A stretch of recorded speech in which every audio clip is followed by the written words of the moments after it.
A very, very warm welcome to day 3, the pioneers and change makers of the future of the fashion industry. My name is Laurent. I'm proud to be part of the Co team, and I will be hosting this session, or at least I'll be doing the introduction before I then hand over to my beautiful teammates. This session is the Impact Pioneers and the Low MOQ. This is where you will meet suppliers that are supporting pioneers and that are happy to work with small volumes. In the session today, we're going to hear not just from me, we're also going to hear from Tamsin Lejeune. Tamsin Lejeune, she's the CEO and founder of Common Objective. She sits across from me here in this room, and I'm very much looking forward to her hosting the Q&A session later on. Then we have Melanie Plank. She's the Director of Content and Research at Common Objective. She's the person who's done a lot of research on the latest trends and happenings in the entire industry, something to get us into the mood in the beginning of the session. And then I'm so happy to welcome Paola Masperi, founder and CEO of Mayamiko, and Rebecca Morter, the founder and CEO of the Loan Design Club.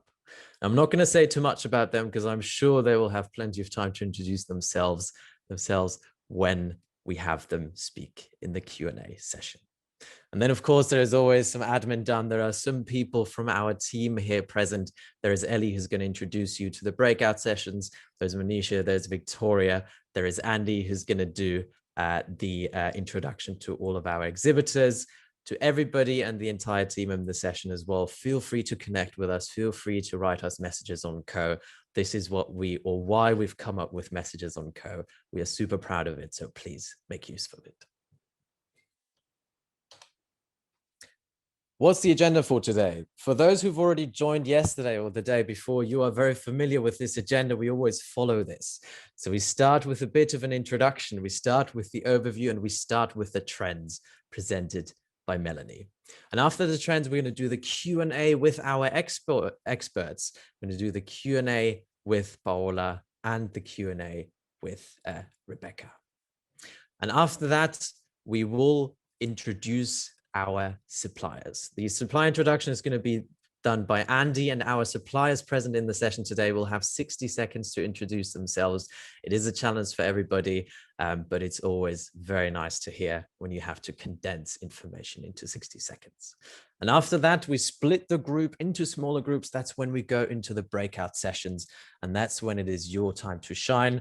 All of our visitors today, this is when you can connect with the suppliers that we have present today. This is when you can ask your questions. This is when you can interact, when you can post your profiles in chat and make sure to have your questions answered. And please, this is always very important to say, there are no stupid questions out there. There are only stupid answers. We all know that saying, and we've been sick and tired of it. This is why I'm just repeating it now, but please feel free to ask anything. And then, of course, to make the most of Expo, again, say who you are, again, post your questions in the chat and connect, because we've recently launched messaging on Co. And with the launch of messaging, you can now have a full interaction on Co. And with that, you can, or let's say to enable that, you can go on people's profiles, you can bookmark them, you can send them message requests. Essentially, it is a little bit like the LinkedIn of the future of the fashion industry. But when we talk about the future of the fashion industry, I think we need to talk to the person who's been driving it. This is Tamsin Lejeune, and I'd like to just hand over the virtual mic to her to introduce us a little bit to what Co does. Thank you so much, Laurent. It's such a pleasure to be here today, seeing all the faces and the incredible pioneers and businesses that are coming in the room. This is really at the heart of what Common Objective and its background, which was the ethical fashion forum, is all about: connecting people from all over the world who are doing brilliant things, people with a common objective to create great products that value the people behind them and the planet. So I'm now going to pass to Melanie. Melanie Plank, who is our Director of Content and Research, who has been responsible for creating much of the content that you'll find on Co, and is also presenting our trends. Welcome, Melanie. Thank you, Tamsin. I'm delighted to be with you all today and delivering the trends for this Impact Pioneers session. And just also to mention, I will also post my co-contact details in the chat following this. If you'd like to connect with me, I'd love to hear from you. So starting with our first trend. So first of all, I wanted to say that we're extremely proud to have so many pioneering sustainable SMEs in our co-community who continue to push the boundaries of sustainable fashion. And despite an extremely challenging year, we are seeing some real success stories, which I'm going to share with you now. So for example, here is a brand that I love. This is Story MFG, a British brand. It's known for its trend-setting kind of psych grunge aesthetic that's become really popular. It's really a real influencer brand, and it's grown 200% since the beginning of the pandemic, which is fantastic news. And moving on to Lone Design Club, one of our guest speakers today, Rebecca, we're going to hear from shortly. This UK-based online store and champion of sustainable independence has grown 221% in the past year alone, which is staggering. And it was a similar success story for many of its brands. Gaynor Dominique, Amadeus, Sabina, and Chit Lingerie all had shaky starts at the beginning of COVID and were worried about the future. However, they have all reported that after an initial shaky 3 months, their online sales increased between 60 to 200%. So some fantastic success stories within the SME community, sustainable community. And I am going to leave it to Tamsin to pick up from where I've left off and to speak to Rebecca and Paola, hear a little bit more about how they've managed to achieve such fantastic results. Over to you, Tamsin. Thank you so much, Melanie. It's wonderful to hear your roundup snapshot of the exciting things that are happening in the industry. So yes, thank you. I would like to start with you, Paola. Remarkable entrepreneur, Paola Masperi, who founded Mayamiko how many years ago? Gosh, the charity started in 2008, and then the brand in 2015. So really persevered with limited backing. Paola, I think, is an entrepreneur who's really made it, with proven that you can create success with a business without having major backing, and was the winner of our Co-10 award, which is an award for the 10 businesses that can be across the supply chain. It includes suppliers. Rajexley Cotton Mills was one of the other winners, that are really demonstrating leadership across our 6 leadership criteria, which you can, one of our team will post in the chat so you can see what those are. But Paola, I'd love to ask you, please tell us a little bit about your work with your suppliers at Mayamiko, and how have you weathered the pandemic and supported those suppliers through it? Yeah, sure. Well, first of all, I encourage everyone to apply for the awards, because as a very grateful winner, it has given us incredible visibility that a small brand like ours, as Tamsin says, with fully self-funded, no external investment, budget for public relations and visibility is always limited, and so that did wonders for us. So I want to encourage everyone to apply. But aside from that, back to your question, Tamsin, I think so. For us, suppliers really are an extension of our team. We only work with small suppliers, and most of them are from artisanal contexts. Most of them work in the global south and share a lot of our values. So for us, really, suppliers are an extension of the team. So the way that we work with them, and I've used this expression a lot in my time, is that it is definitely a marathon and not a sprint. You build up relationships from the ground up, built on trust, on mutual respect, and actually also on agility. And I think for small brands like ours, we are a direct-to-consumer brand. We only sell online, except for a number of pop-ups, some of them with the Lone Design Club, which have been great to get to know our consumers face-to-face, but mostly digital. Agility is really at the heart of everything that we do. And I think it was agility that really saved us during the pandemic. So the pandemic was hard for a number of reasons. Obviously, it was hard for everyone. Sounds like a stupid statement, but it was hard because it hit both our customers, so where we're selling, but also it hit our suppliers, and it hit them and us at you know, at the beginning, almost at the same time, but then through the last 18 years, 18 months, there's been peaks of crisis, if you like, in different parts of the world at different times. So it's almost like it kind of doesn't seem to end the minute you feel like you've kind of gone over one hump. You know, that you're sort of going into the next part of the world that is facing a crisis. So it was hard, and I guess the way that we dealt with it was by trying to be agile and putting people first. So our priority became making sure that everyone had their salaries paid and that they were safe and protected. So, you know, if that meant that we had to close down production for a number of weeks while the pandemic was acute and no one quite understood in the beginning what that meant, we did that.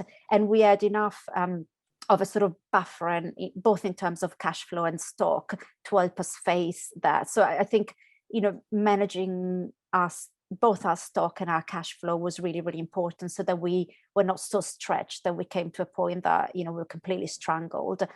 And then agility in terms of pivoting our product offering, because we work with small quantities, both in terms of what we sell and in terms of the relationship that we're with our suppliers. It was actually quite easy for us to say, okay, that type of product isn't really going to work now or for the foreseeable future. So what can we pivot to that, you know, offers us an opportunity? And whether that was more of a loungewear feel, or whether that was more, you know, the masks program that we did a buy one give one mask program. I mean, I sort of think for 2-3 months during the pandemic, masks were everything that we sold. And you know, it was a completely new product, never done it before, never even dreamt of it before. You know, very quickly designed, very quickly piloted. If you cast your mind back at the time, people were still very, you know, skeptical of masks. Do you need 1 layer, 2 layers? You need a filter, you need 3 layers? You know, there were all these questions. So very quickly iterated on that product, and then also designed a buy one, give one solution where we had enough margin that it kept us going, but it also gave us enough to keep our suppliers going. So, so yeah, the pandemic wasn't easy, but definitely lots of lessons learned from that experience. Amazing. Thank you. And the topic of this session is minimum order quantities. So how to navigate those. How have you navigated suppliers and minimum order quantities with your brand? So we've navigated in 2 ways. One from managing our production, our relationship with suppliers, and the other one is actually managing our relationship with our customers. So which I think they're both sort of as important, and especially if you're a new brand that is starting out, you really do have a chance to set yourself up in a way that, you know, will work in this context. So from a supplier's perspective, you know, we've created very strong relationships, which mean that, you know, our suppliers prioritize our work, and you know, so we're not gonna, because we place smaller size orders, we get deprioritized, which I know happens a lot, but because we've nurtured those relationships, we are important to them. We might give them small orders, but they are constant across the year, so they you know, we're known quantity to them, and they rely on us the same way that we rely on them. We've clubbed together with other brands to buy fabric in bulk when we couldn't really meet the minimum orders from other suppliers that we bought fabric from. So I think this point of collaboration in the industry is really important, and you know, it's not always something that brands like to do, but for us it's been a complete sort of saver working together with our brands. We've worked with a lot of dead stock, which means that you have to be more creative because the quantities are intrinsically smaller, but it obviously has got a positive impact from an environmental perspective, but also from, you know, in terms of committing cash to buying fabric, it's actually really good for small brands. So, you know, there's a number of things that you can do from a production planning and sourcing perspective, which, you know, now with platforms like so they obviously facilitate all of that kind of conversation and connection. And then the other aspect is working with customers to sort of set up that kind of brand to customer relationship that you need. So, for example, our customers are happy to wait a little bit longer if they need to. You know, that if we produce pretty much everything just in time, so that we can maximize the use of our limited fabrics. But that means that we don't always have stock on hand, and it means that customers often have to wait a little bit. But because we've built that relationship from the start and our customers know that, and actually they value that, it makes them feel a little bit more special and that they play a role in the world that they seek to create, it's actually worked really, really well for us. So in fact, during the pandemic, we had a lot of customers just paying forwards for pieces that they knew we couldn't produce for like months and months. We couldn't even give them a target date. So I think kind of, tackling it from both sides. One is the sourcing and managing your inventory and your relationship with your suppliers, and setting the right message and creating the right relationship with your consumers. It's probably the best way that small brands can navigate this challenge. Thank you. Some fascinating content there. And we do have this recorded for anyone who wants to revisit all of that. So my last question, any recommendations for brands that are building win-win supplier partnerships, key things that you might have learned from your journey? Yeah, I mean, I think I sort of touched on them a little bit. So definitely the first one is that your relationship with your suppliers is essentially an extension of your team. And it's really worthwhile investing in those. You will become a partnership. So it's definitely a marathon and not a sprint. And even if you start off a little bit shaky, like all relationships, stick with it, because they're really worth cultivating, and you will show up for each other later on, years later, in a way that you wouldn't if you haven't cultivated those relationships as almost like part of your team. So it's definitely one. The other one is being clear with yourself as a brand about who you are. So for example, for us, it was very clear that our model wasn't suitable to wholesale.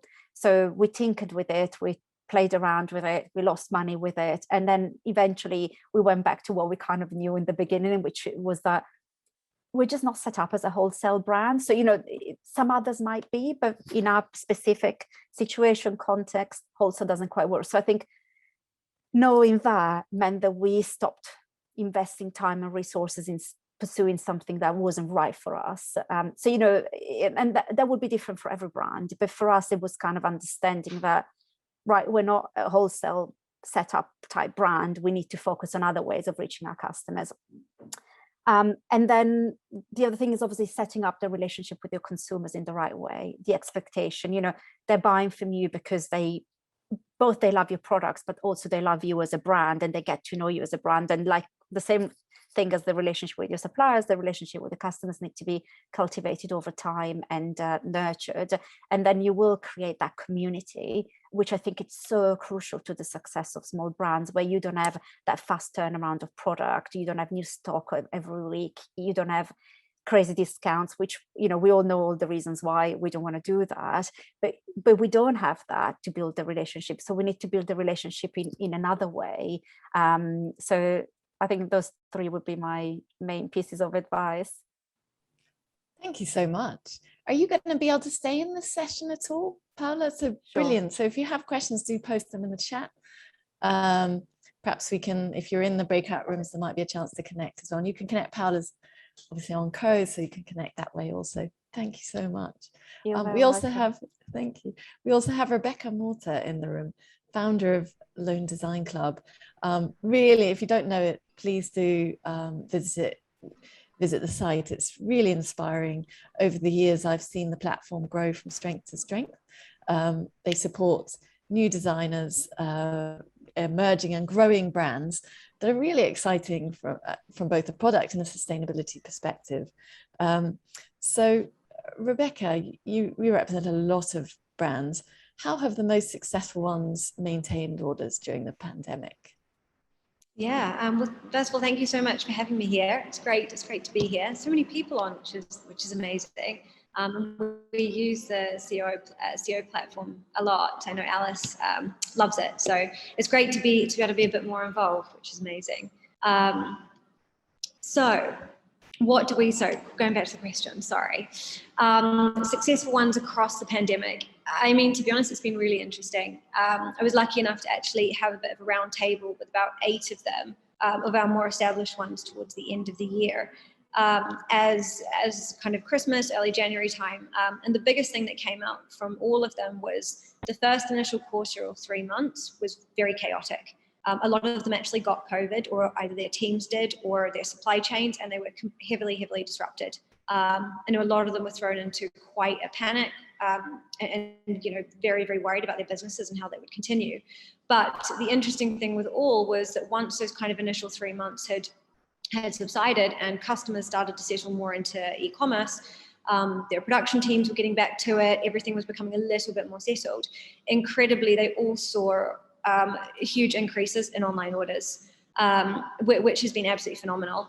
I think the big thing for us as well is we've been, which a lot of people are surprised about, pre-COVID, we were literally about 85% physical. That's where we would meet customers. That's where we would, that's where the brand would make money. That's where we would see our biggest sales and our best sales, because it's that experience and that community and the storytelling that we were creating physically. So for us, when COVID hit, it was the same as with the brand, a massively, it threw us into a really challenging time. But fascinatingly, we saw that same kind of initial dip, but then this real adoption, to QR codes, to digital, to customers looking at new ways to want to interact and communicate and shop from brands. The biggest challenge has been, especially because we're curating or we're working with brands that are either fitting into sustainable materials, ethical production, or socially responsible, is communicating that online. Because it's one thing to meet a customer in person, which so many of our brands would do, and tell that customer all about their production, why they were creating better, their transparent supply chains. But to do it digitally is really tough, and something, if I'm honest, in the past only 6 months we've begun innovating on. So it's been a super interesting time. We've had quite a few brands as well that, Birdsong is one in particular. If you don't know them, check them out. What they do is incredible, and Sophie, the founder, is just amazing. Her stance on sustainability and the way she approaches her business. But they were very badly hit, to the point that their entire warehouse team and their fulfillment centers, they were the people that worked at the facilities were all considered vulnerable. So they had to shut everything down completely, and not even across 3 months, but across the entire pandemic period. What they did instead, which I thought was such a fascinating and fantastic campaign, was they launched banking orders for a brighter day. And this was amazing.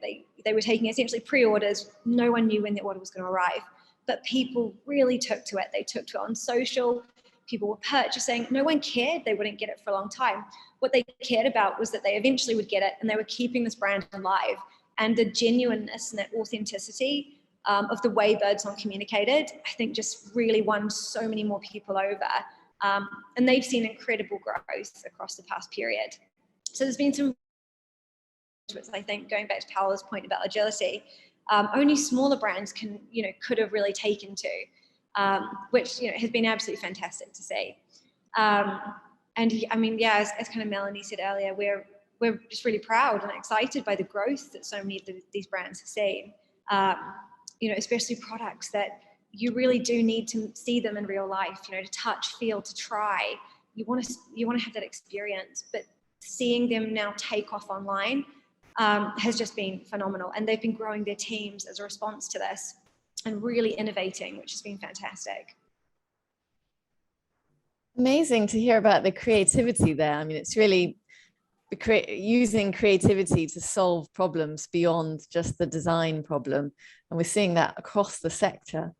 One more question for you. I mean, amongst those most successful brands, what are the ways that you're seeing them navigate the challenges of producing and navigating production of small quantities? Yeah, this is definitely a challenge, especially for the brands starting out. I mean, we even see it with brands that we would consider more established. I think it can be definitely a challenge across the board.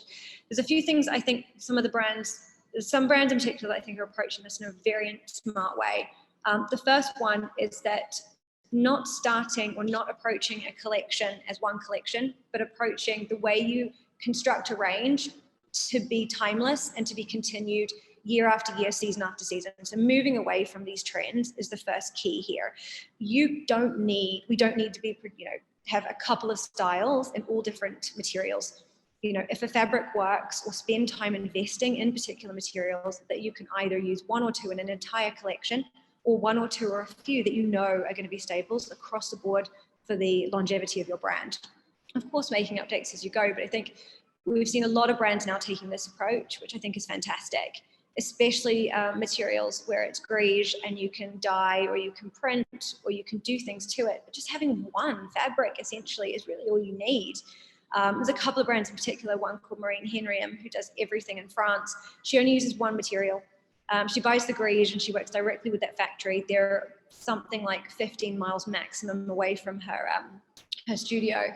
And she only uses them, and they do everything in-house. And it's that one fabric. It's dyed in each season in different colorways, but she's spent a lot of time perfecting a material that she believes will have longevity with her brand. So I think taking that approach can be very intelligent cost-wise. It's also, again, like Paola was saying, building a relationship with a supplier. There's nothing more important than having an incredible supplier relationship. We've seen some really interesting relationships where actually the brands themselves are investors in the textile mills or pearl farms or whatever it is, metals, but then also vice versa, where the suppliers are investors or stakeholders in the brands. And I think this can be a really interesting mix. I think for me, one of the biggest things that came out of the pandemic especially was collaboration, approaching this as a community, working together, across the board, and this idea of partnership and collaboration within sectors and within industries, I think can be so powerful done right. Going back to one of our brands being extremely important to her since the get-go, that the materials, the metals she uses, she's a jewelry designer, and the pearls are, that she has an extremely transparent view over their, how they're created, how the metals, how she gets the metals. And because of that, she's been part of the setup of both businesses, of the ethical pearl farm and of the metals that she sources from South America. And it's been important to her to be an investor in both these businesses because she wants to have a say in how the money is used, support. And I think that's just a really interesting approach, that you can do so much more than just be a brand on the sidelines, but have a real stake, much deeper into that supply chain, and have that confidence to stand in front of a customer and be able to say, I know exactly where this came from and I know exactly how it was made. I am standing behind the materials that I'm using, which I think is so powerful in this day and age. I think also, I know Paola talked a little bit about dead stock fabrics, which is another great way. I think it can be tricky. I feel like there's been a lot lately about dead stock, not knowing where it comes from. But I think if it's certified and you know where it's from, it's such a great way for smaller brands, to build it into their collections and to feel like they're having more of an impact. And then, of course, collaboration, which Paola mentioned, whether it's collaborating with other designers or, grouping together to be able to hit MOQs. Again, that idea of collaboration community is just key. Thank you so much. So many nuggets of gold here. Could you, in one sentence, tell us what you see? Are there any product areas where you see there's opportunity, where the need or demand isn't being met, or there's a growing opportunity for products? So the first is basics, very basic, but basic pieces, but using as sustainable or as eco-conscious materials as possible. We're seeing a huge demand for this. And from the research or from what we've seen, there are a few larger companies or more established that seem to have a bit of a monopoly over different parts of the market, but they're not fulfilling enough customer needs. So definitely some space there. At the same time, accessible price points for materials are deemed much more sustainable and eco-friendly. This is a big opportunity of trying to bring the prices down a little bit so they can be slightly more open to and accessible for general consumers, is a feedback we get a lot. And then the third would be upcycling, repurposing and recycling. What products are how can materials really better in terms of their recycling or how they're upcycled. So I think looking deeper into those three would be my kind of advice.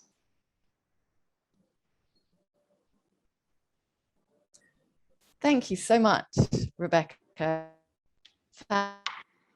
Fascinating content there. And again, I hope you're able to stay in case people have questions. We'd love to have you stay on, and if you have questions, please post them in the chat. So I'm now going to pass to Andy, who's our head of suppliers, who's going to introduce some of the suppliers that we have in the session. Thank you, Tamsin. So good so far to have all this great content. We're now going to find out about some awesome suppliers who all offer low MOQs and are all having an impact. So what's going to happen is there's going to be a slide on each, and each of these slides are taken from their business profiles. It's a snapshot of their business profile. And as is happening in every session, Manisha is going to put in the chat a link to their business profiles so that you can find out more there. And you can also connect with them through their profiles.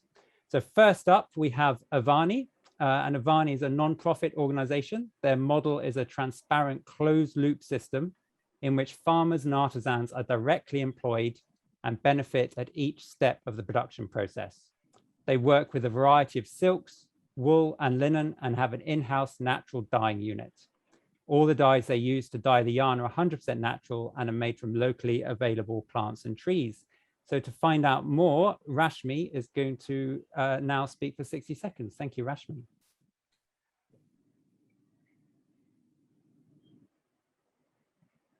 Hi, everyone. I'll make it very short. So as Andy has just said, we are working with sustainable textiles, all handcrafted. They are in materials of linen, wool, and silk. We are also working with farmers to produce the natural dyes. So the focus points are conservation of biodiversity, women's empowerment, the farm to fabric model. And it is a 20-year-old business based in the Indian Himalayas. So what we are offering now are products related to textiles, organic non-toxic detergents. Soap nut is, as we all know, dyes and detergents are the biggest polluters. So we work with soap nut as an organic detergent. We also make non-toxic art supplies for kids, crayons, watercolors. And we also offer consultancy to convert businesses to sustainable practices, because for us, the process is as important. We work from rainwater harvesting to wastewater recycling and use only clean energy in the entire process of production. So the environment and the people are the core of our business, where we provide reliable livelihoods to remote rural populations, especially women. Amazing. Thank you, Rashmi. That's fantastic. And well, after this section, there's going to be breakout rooms, and all of you can choose which breakout room to go into. And you can go into the one with Avani and hear more from Rashmi and ask her questions. Next up, we've got Citrus Fashions. Citrus offers a full manufacturing solution. Their clients include high-end fashion companies. And since inception, their primary focus has been to work with local weavers and artisans with sustainable fabric. And Vinay is here to tell us more. Thank you, Vinay. Hello, hi, good afternoon, everyone. This is Vinay Killa from Citrus Fashions Private Limited. Our company has been in the business for the last 15 years, and our concentration right from the beginning has been on the human side of the production. When we say, what we mean is that the maximum number of human hands have to be involved in any given production, be it the weaving, the embroidery, the dyeing, the prints, and everything. And what we have done so far and have been very successful is that we have tried to be at the origin of the products.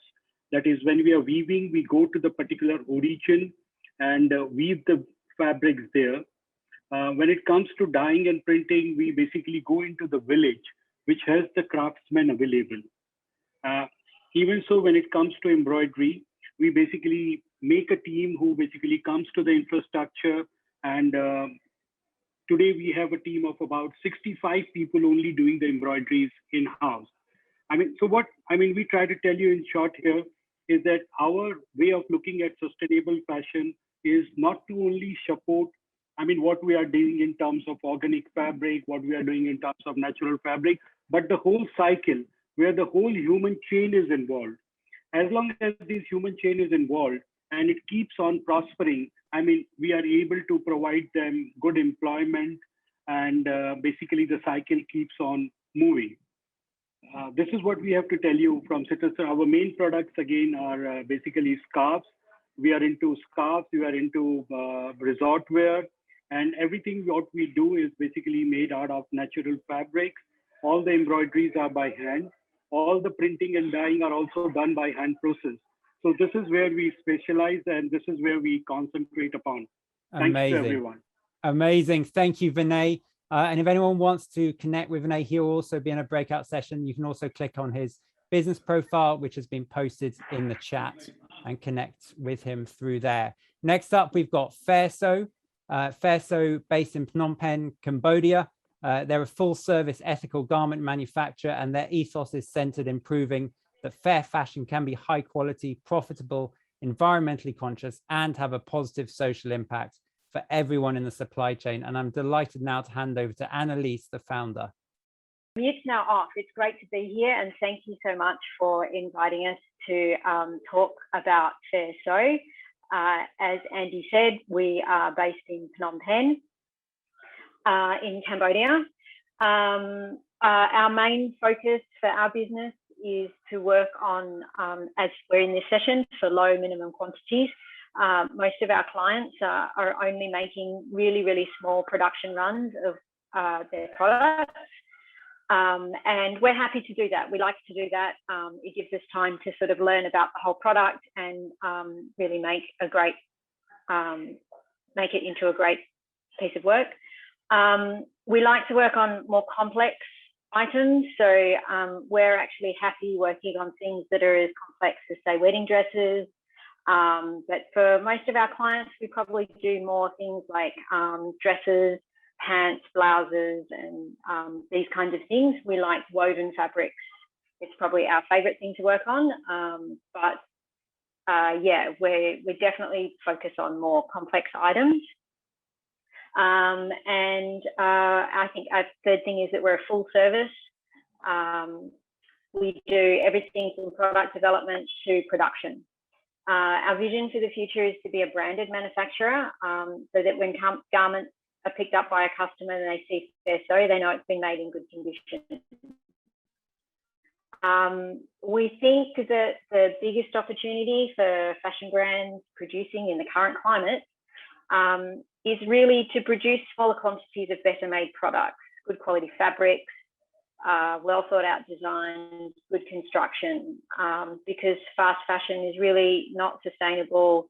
It's too much waste, too much destruction, too much stuff. So yeah, we really feel that focusing on small quantities is actually not a bad thing at all. Brilliant. Thank you so much. Thank you so much, Annalise. That's great insight, and thank you for introducing us to Fairso. Next up, we've got Coco Hand Knits, which stands for Knit One, Change One, and they're knitwear specialists. They are B Corp certified, and they make 100% hand knitted garments delivered on time, hassle-free, and each one has a story to connect consumers with their artisans. And I believe we've got Abby in the room who's going to tell us more. Hi, yeah, I work with Coco. We're a hand knit production company. Coco stands for Knit One Garment, Change One Life. And our goal is to employ as many ladies as possible to give them a career whilst producing amazing hand knits along the way. We're based in Tamil Nadu, which is in southern India. And our team goes into villages in rural India and employs ladies who have never been to school. We teach them maths and English and how to hand knit. And through doing this, we've built communities of women. And yeah, we're B Corp certified, which shows our commitment to the highest social and environmental standards. Because hand knitting is one of the most ethical production methods in the world, as we use no water, no electricity, just 2 needles. And Danielle, the founder of Coco, she started it because she had her own hand knit production brand, and she realized that the only way she could give all these ladies work was to knit for as many brands as possible. So we now knit for brands all over the world. And our goal is to be the largest organisation of women who have never been to school, because in every village we enter, we break the financial and the domestic violence cycle and the educational cycle. Awesome. Thank you so much. That's superb. Next up, we've got Organic Cotton Colors. Founded in 1991, they're full service manufacturer. They control the whole supply chain and they produce organic cotton directly through their farmers in Brazil. And Santi, in 60 seconds, please tell us a little bit more. Thank you. Thank you. Well, we are to assist those pioneers and small brands who want to develop their project on the best way we can. And the first thing is to listen to them, because their ideas may to be real, they have to be workable in all terms, in terms of finance, in terms of deadlines. And this is the first step. I mean, we like to understand their project and try and be part of it, because then we will choose the correct supplier. We will supply them the materials. And as I said yesterday, that's one of the difference that we work with our suppliers, providing them the materials and knowing all the traceability and giving this traceability to our customers. They can also explain to their clients all the impact that the product has. But besides, we are very happy to announce that we will launch a new manufacturer dossier soon on Instagram and other ways, through email, and that will give us all the information about the low quantity. I saw in this chat that somebody asked for. We used to work at 300 units, sorry, per model and color. It includes 4 or 5 different sizes. It may be different if it's a garment dyed or depending on the project, but more or less, we start working at these quantities. And what we are very happy is to announce that as we understand that little brands need help in certain areas that they may not be specialized, like on financial terms, or maybe in printing necessities as designs, or even in the collection plan. So we launched several plans for all these areas through great professionals that know, to give them support and you know, to try to that any project can be success. And obviously we want satisfied clients in order to make more repetitions on the future. So we want a long-term business with them. Brilliant. Thank you, Santi. That's fantastic. We're going to now go on to Pattern Project, who have developed an on-demand cutting machine, and they provide bespoke cutting services to fashion studios. They also sell their low MOQ cutting machine. So really keen to hear more from the Pattern Project team now. Hi, everyone. It's really nice to be here and eye-opening to hear what amazing things everyone's up to. So we're Pattern Project, me and Simon, and we're really passionate about onshore low minimum quantity production. So we've built this desktop fabric cutting machine, which you might be able to see behind us, which needs only to be plugged into a normal socket. It weighs 40 kgs. The machine can cut really complex, delicate shapes from recycled fabrics, from off-cut fabrics. So if you look at the photo, which is on the left to on the bottom left, those fish scales are from Phoebe English's collection, and we're producing them from various different types of offcuts for her, and they're all being joined together. To cut them by hand, each shape takes 1 minute. On our machine, we can cut 3 shapes in 1 minute. So if you're a fashion designer interested in really taking patchwork and modular design to the next level, get in touch with us, because we can cut amazing things for you on our machine.